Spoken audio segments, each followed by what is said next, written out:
J'investis dans les cryptos pour être riche dans le futur. Paire de couilles dans le futal, ainsi soit-il. Mon bitcoin et mon couteau.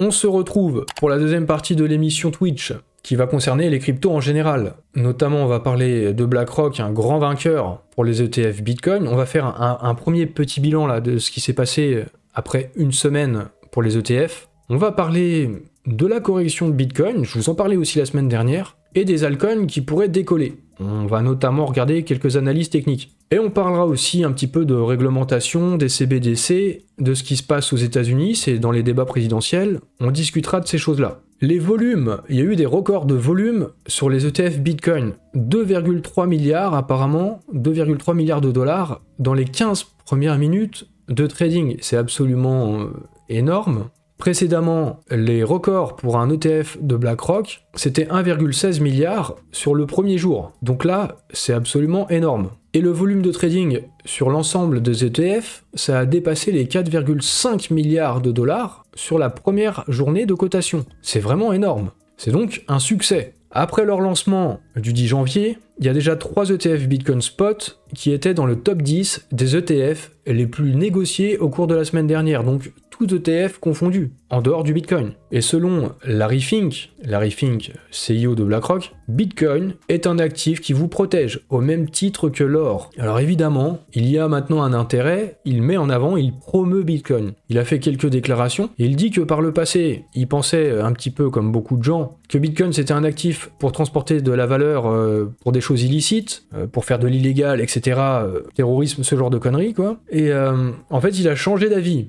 Écoutez ce qu'il dit, on dirait presque un bitcoiner. Est-ce qu'il dit des choses qu'il pense vraiment ou pas? Dans tous les cas, il fait de la pub pour Bitcoin. Et c'est quand même BlackRock, hein. Donc si BlackRock tient ce genre de discours, il y a beaucoup de choses qui vont changer. Si vous êtes dans un pays où vous avez peur de votre gouvernement, et c'est peut-être l'une des raisons pour lesquelles la Chine l'a interdit, si vous êtes dans un pays où vous avez peur pour votre avenir, vous avez peur de votre gouvernement, où vous avez peur que votre gouvernement dévalorise sa monnaie, donc vous avez peur de l'inflation, vous pourriez dire que c'est une excellente réserve, Bitcoin, une réserve de valeur à long terme. Et comme il l'a dit, eh bien c'est de l'or numérique. Alors vraiment, hein, c'est un discours de bitcoiner, c'est assez étonnant, mais tant mieux, hein, tant mieux. Et bon, peut-être qu'il tient aussi ce discours parce que BlackRock profite le plus de ses ETF. Sans surprise, BlackRock possède le game. Ils arrivent en tête avec leur ETF eShare Bitcoin Trust. Donc c'est eux qui génèrent le plus de volume, donc c'est eux qui prennent des frais. Et à l'inverse, on a Vanguard, qui est aussi un des plus gros gestionnaires d'actifs, 7700 milliards de dollars.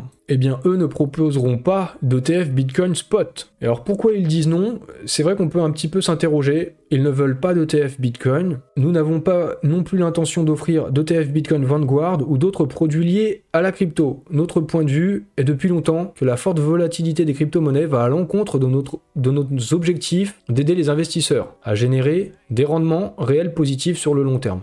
C'est étonnant parce qu'ils ont aussi investi il n'y a pas si longtemps, en juillet 2023, 560 millions de dollars dans des sociétés spécialisées dans le minage de Bitcoin. C'est chelou du coup, non? Et également, le gestionnaire d'actifs, Vanguard, est le deuxième plus grand actionnaire de MicroStrategy très exposé et très impliqué, un grand intérêt pour le Bitcoin de la part de Michael Saylor. Donc c'est étonnant, cette position de Vanguard, qui tranche avec celle de BlackRock. Cependant, un autre truc qui est vraiment intéressant, c'est que ces derniers temps, le hash rate a chuté d'au moins 25%. Parce qu'en fait, là, aux États-Unis, il y a des températures très froides, températures arctiques, sur une grande partie du pays, et donc il y a besoin d'importantes quantités d'énergie. Et à ce moment-là, ce qui se passe, c'est que les mineurs, aux États-Unis, ils débranchent pour que cette énergie puisse aller pour chauffer les foyers. Et du coup, on a cette chute du hash rate de 25%. C'est vraiment énorme. Alors ça nous apprend plusieurs choses.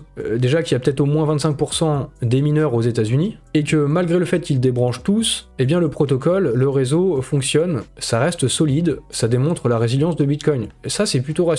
Quelles que soient les intentions de BlackRock, quelles que soient les conséquences des ETF, Déjà, ce point-là, je le trouve super rassurant. Et finalement, ça pourrait même être plus que 25% parce que le hash rate sur le réseau Bitcoin a chuté de 34% ces derniers jours. Donc, si c'est lié à ce qui se passe aux États-Unis et aux baisses de température, du coup, aux mineurs aux États-Unis qui débranchent, ce serait peut-être même 34% des mineurs qui seraient aux États-Unis. Voilà, prenez cette information. Alors, les choses se passent bien, hein, c'est plutôt des bonnes nouvelles, mais on remarque au niveau du Bitcoin peut-être une correction, vous l'avez vu. C'est peut-être le fameux buy the rumor, sell the news. Suite au lancement des ETF Bitcoin Spot, la plupart des actions cotées en bourse et liées au Bitcoin ont chuté. Donc ce serait peut-être une redistribution des capitaux, vous savez, les fameuses rotations. Ça se passe toujours sur les marchés financiers. Et on va regarder un petit peu d'analyse technique de Titan of Crypto. Bitcoin a atteint, avec le lancement des ETF, une cible de 48 700 $, même 49 000 $. Et en fait, ça correspond aux 78,6% de retracement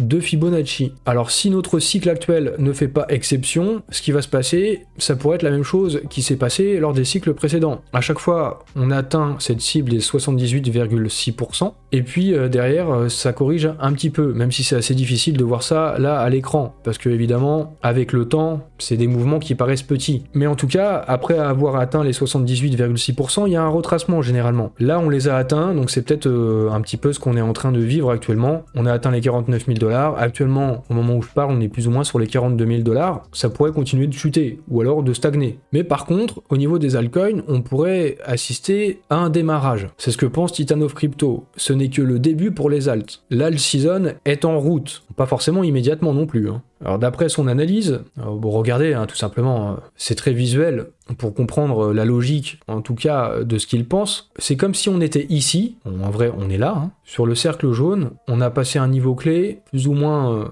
on le reteste, plus ou moins en pullback, et derrière ça décolle. Bon bah si ça se passe comme ça, peut-être d'ici les prochaines semaines, prochains mois, ou en tout cas en cours de l'année 2024, on pourrait avoir une belle alt season. Il y a d'autres indicateurs qui vont dans ce sens, en parlant du canal gaussien qui vient de passer au vert. Et ça, c'est quelque chose, selon lui, d'extrêmement optimiste pour les alts, pour 2024 et 2025. Au cours des cycles précédents, après qu'il soit passé au vert, une correction s'est produite. Alors attention, hein, c'est pas du to the moon direct, on va peut-être avoir des secousses. Dans les marchés financiers, les corrections, c'est quelque chose de normal, et puis c'est même les opportunités d'investir. Donc il semblerait qu'on a une correction en cours, mais vous inquiétez pas, comme il le dit, c'est pas éternel. Vous voyez ça sur le graphique, alors c'est un peu dur à voir, hein. Tu vas voir l'œil de lynx ou un œil d'aigle, on voit un petit peu de vert ici. Et donc là, on partirait dans une phase verte et une hausse du cours pour les alts, hein, en excluant le BTC. C'est également des choses qu'on peut observer sur le TH qui généralement mène la danse avant le départ des autres alts. Le TH pourrait s'envoler dans les mois à venir selon son analyse si le même schéma que précédemment se reproduit. Alors c'est toujours les mêmes histoires, hein, il y a des indicateurs, etc. Il y a de la couleur, des petits cercles jaunes, des petits cercles bleus. Vous savez très bien, l'analyse technique, c'est pas mon délire, mais je trouve ça intéressant de regarder ça. Des fois, d'autres savent ce qu'ils font, et sur des time frames, sur des périodes long terme. Sur du long terme, ce genre d'indicateur, ça peut avoir vraiment de la valeur. Et là, on est en train de passer bullish, donc dans le vert, et sur le TH, si c'est le cas, ça pourrait décoller effectivement en 2024. Il y a d'autres analyses qui vont dans ce sens, comme celle de Stock Money Lizards, Ethereum qui vient de traverser le canal gaussien. La dernière occurrence, c'était il y a 4 ans. Si ça se passe de la même manière, la configuration actuelle, en tout cas, elle est similaire, et ça a l'air très favorable. Ce serait un marqueur fort d'une hausse, un signe haussier. Un autre point, maintenant qui n'a rien à voir avec l'analyse technique, regardons ce que dit Jérémy Allaire, CEO de Circle. Selon lui, il y a de très bonnes chances pour que le législateur américain approuve un projet de loi sur les stablecoins cette année, probablement en 2024. Il pense qu'on assiste à une volonté de l'administration, du Congrès, etc.,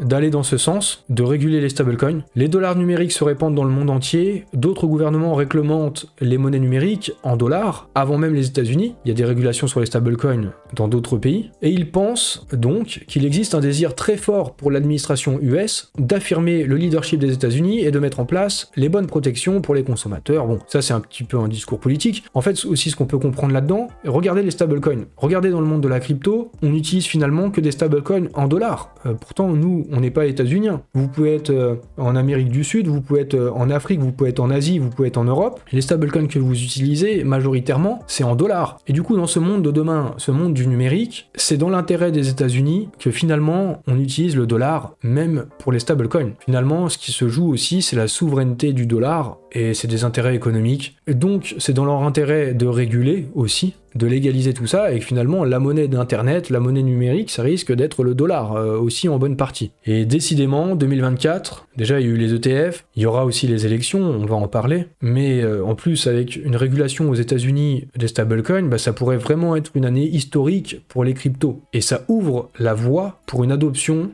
pour les années suivantes, après 2024, puisque les règles auront bien été établies. Tout sera très clair, et les crypto-monnaies sont en train de devenir légitimes. Du côté de l'Europe, il y a le Conseil européen et le Parlement, ils sont parvenus à un accord provisoire, et ça concerne un pacte anti-blanchiment d'argent. En fait, ils discutent d'une manière générale du blanchiment d'argent, des trafics illicites, et ça concerne à un moment la crypto aussi. Et les entreprises crypto, avec ce qu'ils sont en train de mettre en place, là si ça aboutit, les entreprises crypto devraient faire preuve de diligence raisonnable lorsque les clients vont traiter des transactions d'une valeur d'au moins 1000 €. Qu'est-ce que c'est que cette législation? J'avoue, je m'interroge un peu, je sais pas trop qu'est-ce que ça va donner, et puis ça me paraît peut-être très restrictif tout ça. En tout cas, une belle surveillance. En fait, les entreprises qui vont être PSAN en tout cas au niveau français, et CAPS au niveau européen, eh bien ils vont devoir participer à la surveillance. Ils devront faire preuve de diligence raisonnable à l'égard de leurs clients, ça veut dire qu'ils devront vérifier les faits et les informations concernant leurs clients et signaler toute activité suspecte. Ça veut dire qu'ils vont devoir mener une enquête dès que vous faites une transaction de plus de 1000 €. Alors je m'interroge un peu, je me dis, je sais pas bien qu'est-ce que ça va concerner précisément, mais j'espère que c'est pas ça. Mais dans la finance décentralisée, ça veut dire si vous envoyez plus de 1000 € sur un protocole, par exemple pour faire du lending ou alors pour faire du farming, vous allez devenir suspect ou sous surveillance? Bon, j'espère pas, c'est quand même bien particulier. Faudra peut-être voir ça un peu dans le temps, que ça se précise tout ça. Et maintenant on repasse de l'autre côté de l'Atlantique avec les États-Unis. La crypto sera probablement un sujet important avec les élections US à venir. Ça risque d'être au cœur des débats. Donald Trump a déclaré qu'il ne permettra jamais la création d'une CBDC s'il est élu en 2024. Et du coup, je me demande pourquoi il n'y a aucun débat politique sérieux en Europe sur ce sujet des CBDC. Alors que les CBDC, ça fait l'objet de débats aux États-Unis. Il y a Trump qui en a parlé, mais c'est pas seulement Trump. C'est dans les débats, il y a des positionnements, et globalement, les républicains se positionnent contre les CBDC. Globalement, du côté des démocrates, ils sont pas contre, peut-être même que certains sont pour, à part peut-être quelques-uns, comme je crois Kennedy. Mais en tout cas, il y a des positionnements là-bas, et ça fait l'objet de débats. Trump, il a déclaré qu'en tant que président, il n'autorisera donc jamais la création d'une monnaie numérique de banque centrale. Une telle monnaie donnerait au gouvernement fédéral un contrôle absolu sur votre argent, cela constituerait une menace dangereuse pour la liberté, et il empêchera que ça arrive aux États-Unis. Alors qu'on soit d'accord ou pas avec ces déclarations, déjà on peut constater qu'aux États-Unis il y a un débat, et en Europe, que dalle. Aucun débat public, aucun parti politique qui s'intéresse à ce sujet. Macron, Mélenchon, Le Pen, on dirait que personne ne s'exprime dessus, il n'y a pas de positionnement, c'est quand même hallucinant. Il est question de la monnaie, donc la monnaie c'est le cœur de l'économie, c'est un vrai sujet, et ça concerne la vie de chacun d'entre nous, ça concerne aussi les libertés individuelles pour 500 millions de citoyens européens. Et en plus, en parallèle, l'euro numérique, il progresse, il est à l'étude, il est en test, son déploiement, il est plus ou moins prévu pour les 2026-2027, et à aucun moment, on consulte le peuple là-dessus.